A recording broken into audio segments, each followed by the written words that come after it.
agradeço a todos, parabenizo o presidente da comissão por ter permitido a nossa participação, para trazer essas informações para vocês, que eu acho de muita relevância, que ela não tem a conotação partidária, ela tem uma conotação de mudar o sistema eletrônico de votação do Brasil, que é o único no mundo. Todas as nações que vieram aqui para conhecer esse processo, elas o rejeitaram por força de não ser um sistema auditável. E eu gostaria do que eu vou falar aqui que fosse analisado por dois aspectos. O primeiro aspecto, que fosse na condição da justiça eleitoral como réu.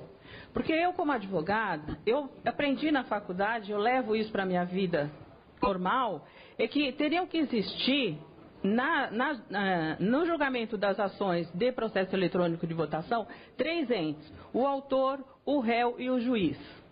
Na nossa concepção jurídica, existem apenas 2. E a Justiça Eleitoral, ela assume a condição de julgador e de réu.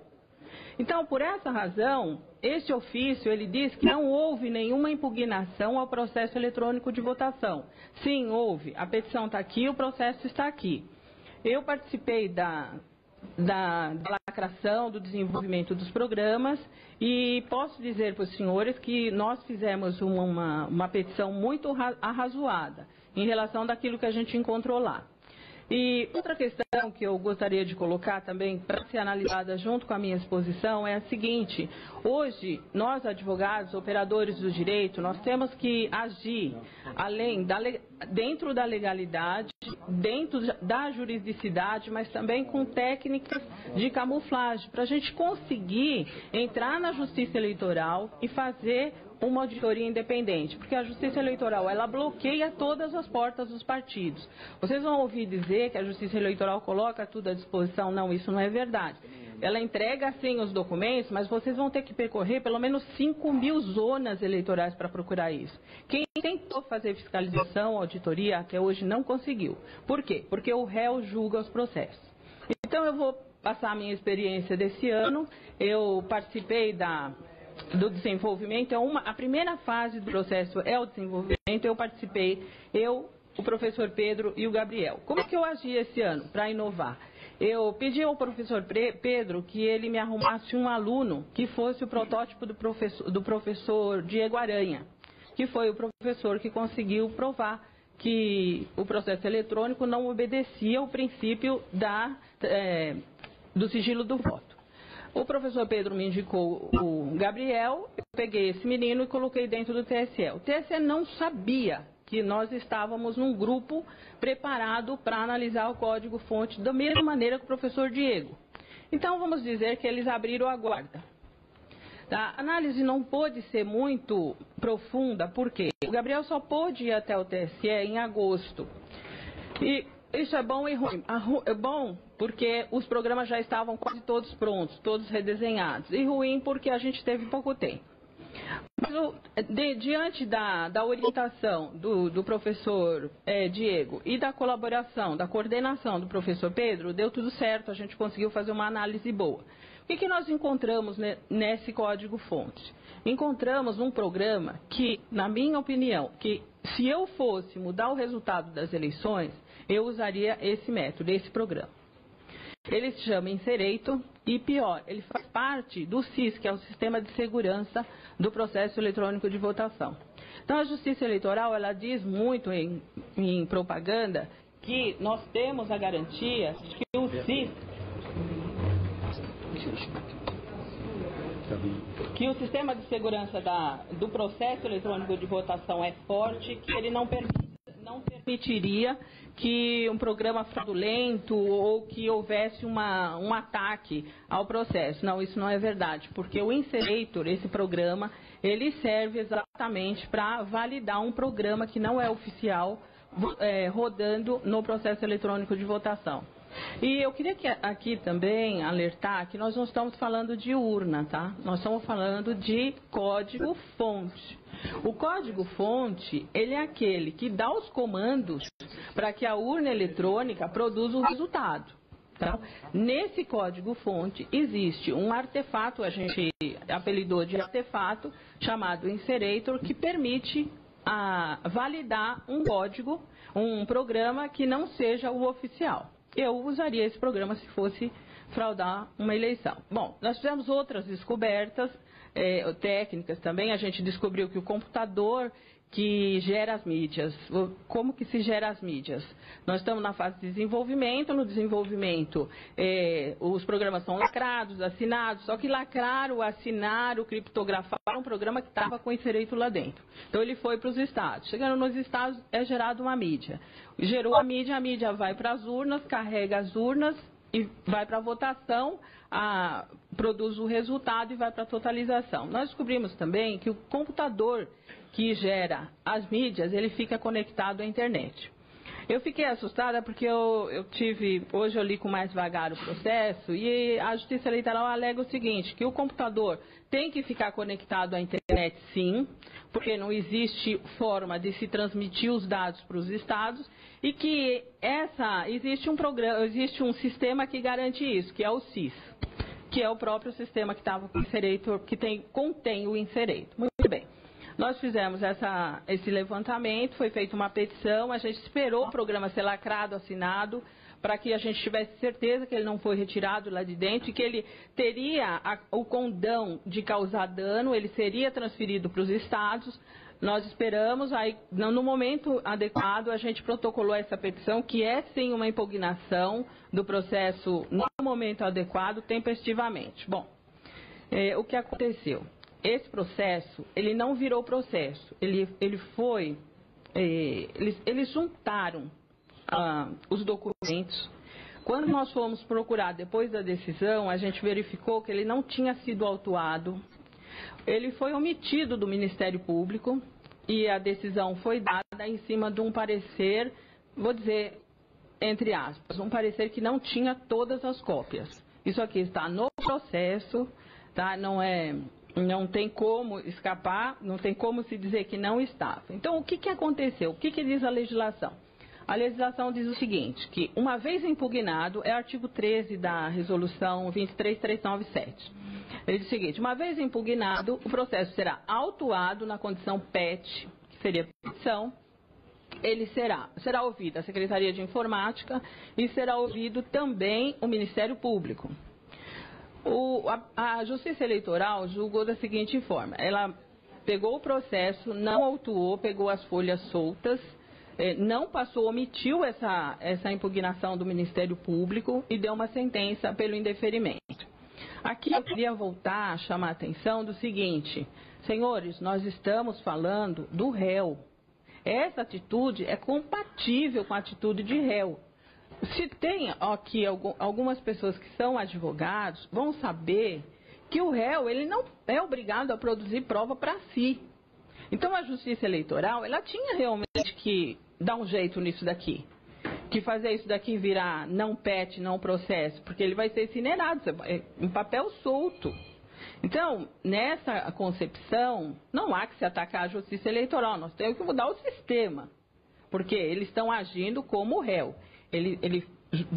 A Justiça Eleitoral deu uma decisão fora da juridicidade, fora dos padrões de uma resolução que foi feita para essa eleição. A gente não está falando de uma resolução que seja antiga, que seja ultrapassada. Não, cada resolução ela é feita para a eleição. Então, essa resolução é de 2014 e ela dava esse trâmite. Não foi seguido, o Ministério Público não ficou sabendo e o processo foi arquivado. Tá? Nessa nossa viagem, essa nossa luta para que o processo eletrônico seja transparente, não é a primeira vez que a gente vê isso. Tá? E também nessa luta, a gente tem percebido que não se está dando atenção devida para essa condição da Justiça Eleitoral como réu. Então, enquanto isso existir, enquanto essa situação estiver persistindo, nós não vamos conseguir produzir provas.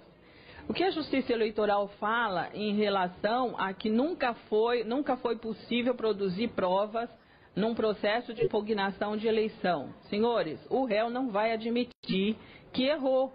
que o processo é vulnerável, que o processo é inauditável, que há um inserator lá dentro capaz de mudar o resultado da eleição. E a gente não está falando de uma eleição. Isso aqui foi denunciado dia 4. O julgamento, nem sei que dia saiu, 18. Então, ainda daria tempo de tirar. Eu sempre achei que se nós denunciássemos antes que a Justiça Eleitoral iria mudar. Não. Quando o Gabriel achou, a gente já começou a dar sinais que estava encontrando, que pedindo para eles para mudarem, não, eles não têm intenção de mudar. A intenção é manter isso daqui do jeito que está. Agora, dia 18, a Secretaria de Tecnologia da Informação deu resposta. Dia 18, a resposta da Secretaria de TI. Dia 26, o despacho do juiz mandando arquivar. De setembro.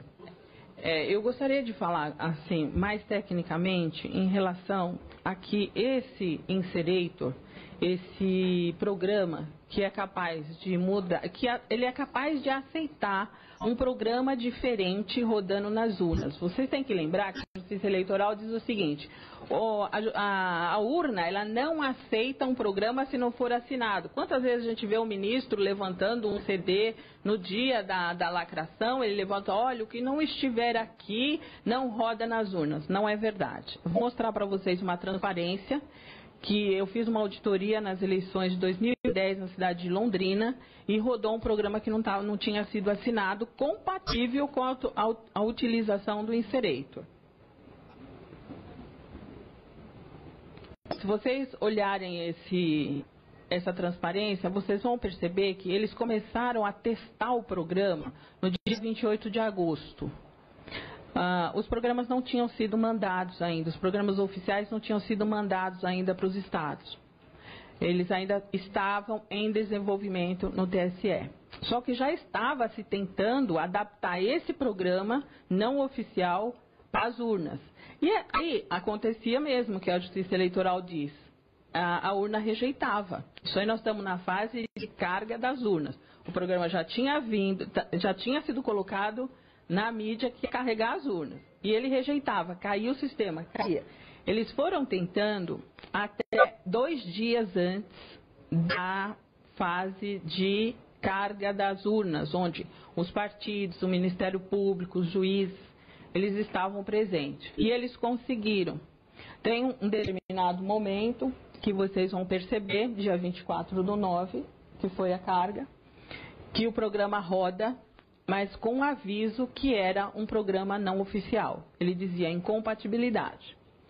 Então, eu vou dizer para vocês, essa situação não é de agora e o inserator, ele serviu, na minha opinião, para que se pudesse inserir esse programa não oficial nas urnas de Londrina. Agora eu pergunto, eu avisei isso, eu fiz petição, lógico que foi arquivada pelo mesmo motivo que esse daqui, porque o réu diz que fez uma perícia.